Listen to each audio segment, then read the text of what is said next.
Good morning, everybody. My name is Michael Dobson. As the very information-packed slide a couple of slides ago pointed out, I'm, besides being probably best known in the project management field as the author of a number of books on the topic, I'm also a science fiction writer and a member of the Science Fiction Writers of America with 3 alternate history novels.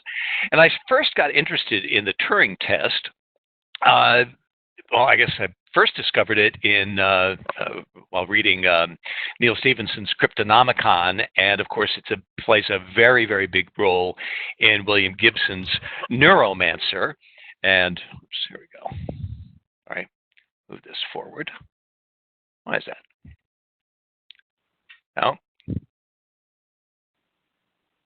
No, it's going in the wrong direction. Ah, the wonderful world of technology. The Turing test means that the computer would have figured this out, but that doesn't mean that I can. So the question is, I think, forget what it is. The question is not whether machines think, but whether people do. But anyway, the fears and fantasies about artificial intelligence go back long before any such thing was really conceived of. It's a big theme in Frankenstein. Isaac Asimov developed the 3 laws of robotics in the 1940s. It's only a coincidence, Arthur Clarke maintains, that HAL, if you add 1 letter to each of those, turns into IBM, but the computer in the 2001 A Space Odyssey. The Philip K. Dick, who played around a lot with issues of consciousness and the meaning of identity, wrote Do Androids Dream of Electric Sheep, which turned into the film Blade Runner. And as I said, Neuromancer actually has a law enforcement agency known as the Turing Police, looking for rogue artificial intelligences. Now let's take a look at what the Turing test is, who Turing is, and we start with who he is. And I presume that a number of you have already seen The Imitation Game.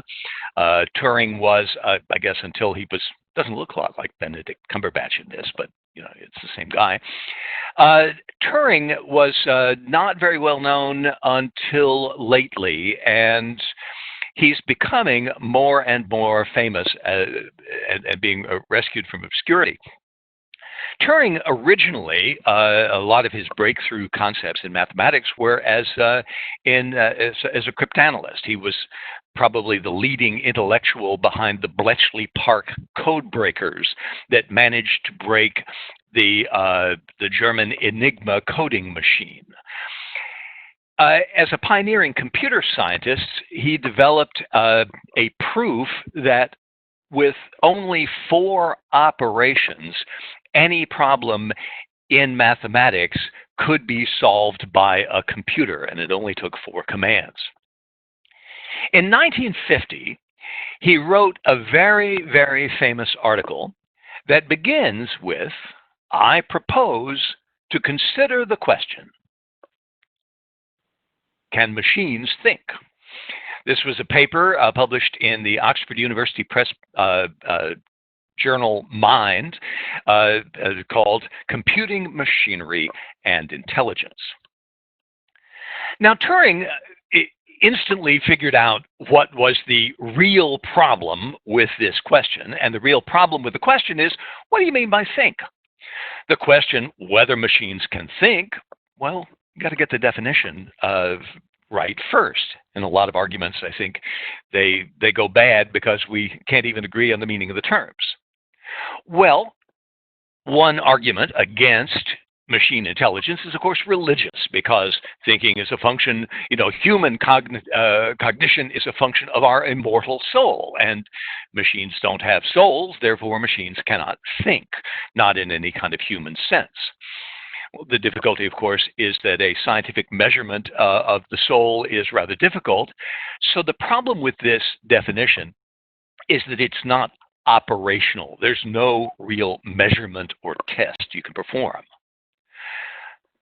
It is certainly true that there are limits to what a machine can answer. On the other hand, there are also limitations on what a human brain can answer and conceive of. A big part of it is, of course, the deep discomfort a lot of people have with the idea of thinking machines, the whole, I guess, Terminator and 2001 and all of these, mad intelligences that immediately become aware cognitively and move to exterminate all of humanity. Thinking machines, this argument goes, are just too dreadful to contemplate. So let's stick our heads in the sand and not think of it. Is thinking limited to knowledge, or must we bring emotional awareness or emotional intelligence into the picture? If a machine cannot have an emotional experience, it can't very well demonstrate human intelligence, although we now know that this is increasingly false. You can get into all kinds of interesting little discussions with Siri, and if she doesn't have emotions, she does a fairly good simulation. But then people make lists all the time. Computers cannot think because a computer will never write poetry. They have. Compose music. They have. Paint a painting. They have. Maybe not good ones, but then a lot of human beings don't do that well either. Lady Lovelace, Ada Lovelace, as you know, worked with Charles Babbage in the development of the difference engine, the first attempt to build a real computer. The computing language Ada is named for her. And she's also was the daughter of the poet Lord Byron. Byron, of course, was only a baron. She married an earl and so became a countess, so she outranked her father. Now, there's a matter of sort of technology. There's a difference between software in which the signals are traveling through biological neurons and a digital structure. The brain, we know, does not process in a digital fashion, and therefore computers cannot have human-style intelligence. Now, of course, we've noticed that if a computer is powerful enough, digital technology can do a very good job of simulating analog.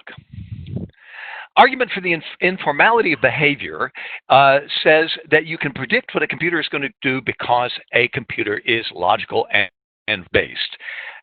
But sometimes they appear to behave, at least in my experience, a little bit perversely. So these are all some of the things that that Turing dealt with. And so he decided that he would turn the question upside down. You can't answer the question, can machines think, until you define what that means. And he said, well, what do we really mean? Hi there, I hope you enjoyed that last clip.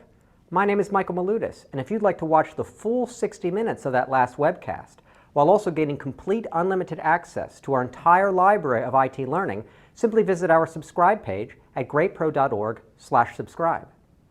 Unlimited annual access is $199 per year, but if you use the coupon code LEARN2EARN, you can drop that membership fee to just $149. That's less than $13 per month for unlimited access to over 1,000 hours of on-demand career development, covering the entire spectrum of IT management best practices, including business analysis and requirements, software development, quality and testing, risk management, process improvement, project management, and even digital transformation. But your membership doesn't just give you unlimited access to our vast learning library. You also get free access to our mobile app, as well as direct access to our network of over 300 of the world's leading IT consultants, all of whom are dedicated to putting practical knowledge at your fingertips so that you can learn more and earn more. I hope you will join me in becoming a member of the Great IT Professional and advancing your career with us. And if you're on YouTube, don't forget to hit that subscribe button above so that you get notified whenever we publish new free webcasts each week of the year. Thank you for your time and best wishes for your continued success.